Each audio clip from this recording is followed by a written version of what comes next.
It's called Levolcast. Bonjour à tous, bonjour à toutes, bienvenue dans le Volcast, votre hebdo 100% MMA. Je suis ravi de vous accueillir pour ce 9e épisode déjà.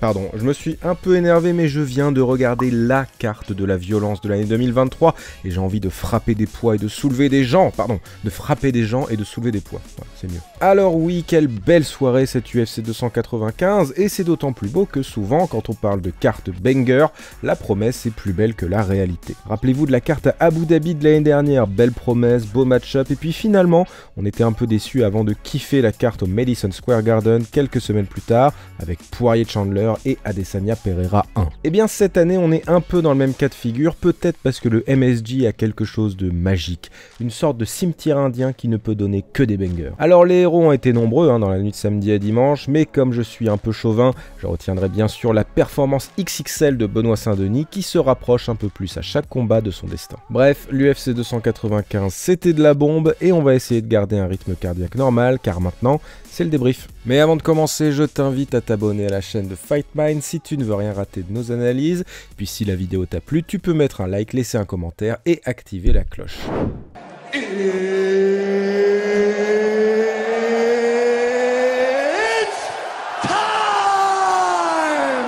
Alors c'est vrai que lorsqu'on a commencé à enchaîner les finishes, on a presque réussi à oublier qu'à la base, cette soirée était prévue comme le dernier baroud d'honneur de Jon Jones et de Stipe Miocic. Quelques KO plus tard, et on a complètement oublié ces deux hommes, bien décidés à nous bloquer toute une catégorie pendant les prochains mois, mais ça on va y revenir. Donc nous étions dans la nuit de samedi à dimanche dans la magnifique enceinte du Madison Square Garden pour l'avant-dernière carte numérotée de l'année, et dès le premier combat, ça a commencé fort. Jamal Emmers brise Denis Buzukja au premier round dans un duel marqué par la pesée ratée du vainqueur. Ensuite, c'était au tour de deux flyweights, Joshua Van et Kevin Borjas, d'enflammer l'octogone avec une superbe opposition dont les juges ont finalement déclaré Joshua Van vainqueur. C'était ensuite au tour de l'américain John Castaneda de s'imposer contre Kang Young-ho, là aussi par décision unanime. La victoire qui faisait plaisir dans cette carte préliminaire, c'était évidemment celle de Jared Gordon. Après s'être fait complètement voler face à Paddy Pimblett et avoir récolté un no contest contre Bobby Green, le New-Yorkais a pu briller devant son public en éteignant l'ancien lutteur olympique danois Mark Madsen. Place ensuite au combat de la soirée Nazim Sadikov contre Vyacheslav Borchev. Au terme d'une belle guerre où les deux adversaires se rendaient coup pour coup, les juges ont décidé que le spectacle valait bien un match nul, laissant les combattants un peu déçus mais fiers de la bataille menée. Le problème, Mateusz Rebecki a ensuite soumis Roosevelt Rumpertz avec une armbar au premier round, portant donc le record du Polonais passé par les contenders de Dana White à 19-1. Direction les strawweights féminines avec Lupi Godinez contre Tabata Ricci. À la fin des 3 rounds, c'est finalement la Canadienne d'origine mexicaine qui s'impose par décision partagée. Lupi Godinez devient ainsi le seul combattant de l'UFC avec 4 victoires en 2023, une performance qui sera peut-être égalée par Ian Gary le mois prochain. La carte préliminaire s'est ensuite achevée avec la victoire de Steve Erceg contre Alessandro Costa par décision unanime.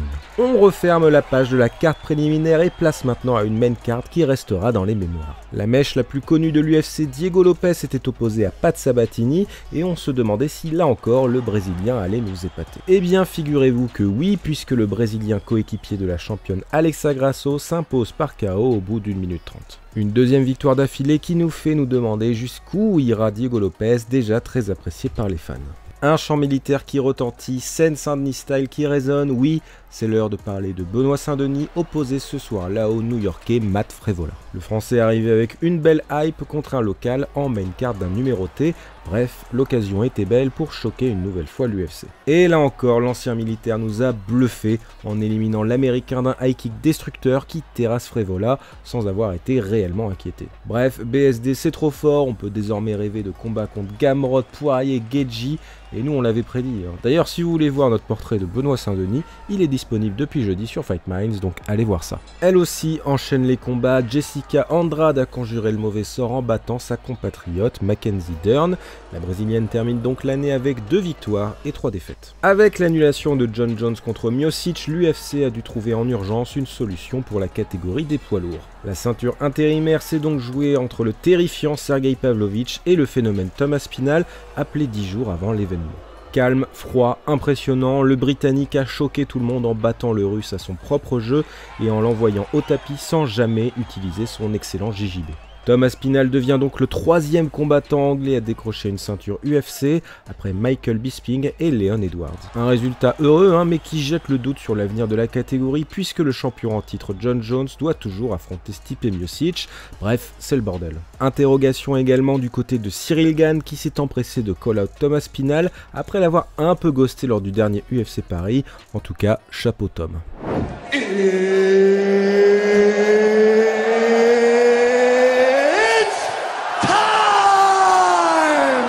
Le main event décidait lui aussi d'une ceinture, celle de la catégorie des light heavyweight. L'ancien champion de la catégorie inférieure, Alex Pereira, était opposé à Jiří Procházka, ancien champion déchu suite à une grave blessure à l'épaule.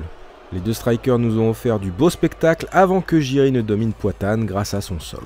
Pourtant, au deuxième round, on n'a vu que du striking et c'est finalement Alex Pereira qui met au tapis Jiří sur un contre avant que Marc Goddard n'arrête le combat. Alors, early stoppage ou non, donnez votre avis en commentaire, on a hâte de vous lire. Ce succès couronne donc Poitane, ancien champion du Glory à la carrière impressionnante à l'UFC. Le Brésilien devient le seul combattant à assurer le main event de 2 événements au Madison Square Garden et réalise l'exploit de décrocher 2 ceintures dans 2 organisations différentes. Dana White l'a ensuite confirmé en conférence de presse. La suite, ce sera Jamal Hill, un autre champion déchu pour le title shot.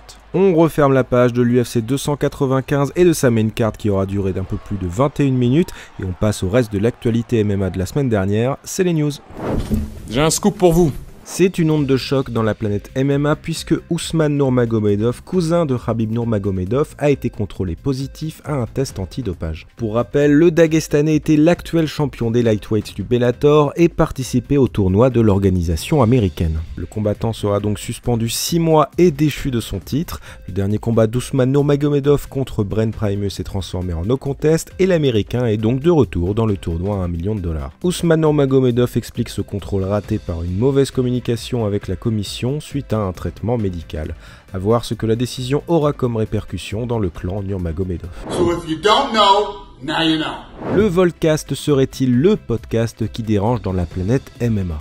La semaine dernière, je me demandais quelles allaient être les prochaines grosses annonces de combat pour l'UFC. Et bien figurez-vous que Dana White a flippé et a donc dévoilé les têtes d'affiche pour les premiers numérotés de 2024. Sean Strickland défendra sa nouvelle ceinture des middleweights contre le Sud-Africain Dricus du Plessis le 20 janvier 2024 pour l'UFC 297. Il s'agira donc du 2e combat pour un titre de la soirée puisque Mayra Bueno Silva et Raquel Pennington se disputeront la ceinture des bantamweights féminines. On avance dans le temps puisque le 17 février prochain, l'UFC 298 verra Alexander Volkanovski défendre sa ceinture des featherweights face à l'Espagnol Ilia Topuria.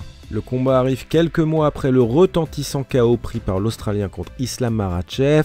Alex, je veux pas te mettre la pression, mais c'est le jour de mon anniversaire, donc pitié. En mars, UFC 299 et Sean O'Malley défendra sa ceinture des bantams contre Chito Vera. L'Américain tentera donc de venger sa seule défaite à l'UFC, une défaite qu'il renie encore aujourd'hui. En avril, UFC 300 donc, et toujours pas de retour de Conor McGregor en vue. En tout cas, Dana White a confirmé que Brock Lesnar et Ronda Rousey ne seront pas sur la carte, si vous en doutiez encore.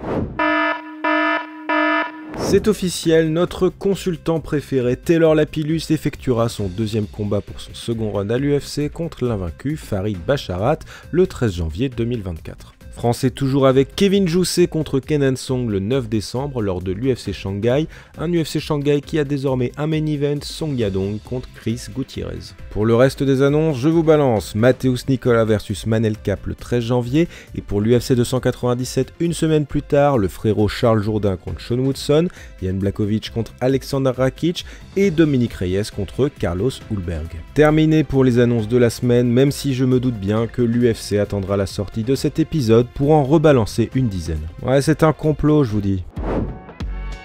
Ah, le Volcast 9e épisode, c'est terminé. C'était bien, Je profite de cette conclusion pour revenir sur la 2e victoire de Ramzan Jambiev au KSW. Le Français avait réussi à trouver un adversaire malgré une pesée ratée qui a entraîné l'annulation de son combat prévu à la base. Et d'ailleurs, si vous voulez plus de MMA français, vous allez être servi puisque vendredi prochain, c'est le retour d'Arès après plusieurs mois d'absence. On aura droit à Alexandra Tekena contre Yoni Razafiarizon, Xavier Lesou contre Ronnie Bouzy et bien sûr 2 combats pour la ceinture.